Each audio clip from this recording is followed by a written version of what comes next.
Number वास मुले आमची पेपर पास. तो लिहिलं तर अरे वा कवी होऊ शकतो है ना. कवी सुद्धा आपण सुद्धा बनू शकतो. आपण लई मोठे कविता नाही होऊ शकत पण कविता बनू शकतो. असेच कविता लिहितात बरोबर आहे. चला अजून सुचतंय कोणाला फळ्यावर आपण भरपूर तुम्ही त्या दिवशी तर भरपूर वाक्य बोलत होतो. मी तुमच्या गप्पा मारतोय. मी तुम्हाला प्रश्न नाही विचारत आहे. मी तुम्हाला मी लावलं एक झाड झाडाला म्हणाल लवकर वाढ तुला घालीन पाणी तुझ्यासाठी गाईन गाणी गाणी ऐकून फुले फुलतील फुलपाखरांची थळे झुलतील फुलतील फुले छान छान सुगंध राहील पानोपान.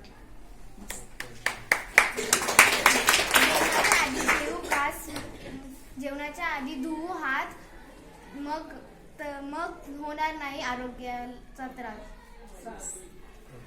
जेवणाच्या आधी धुवू हात आरोग्याचा नाही होणार त्रास. जेवणाच्या आधी धुवू घास मगच घेऊ अन्नाचा घास. रायमिंग यमक जुळले का त्या कवितेला अर्थ असतो. हिंदी गाणी कसे असतात असे जेव्हा जुळून मग ते त्याला बरोबर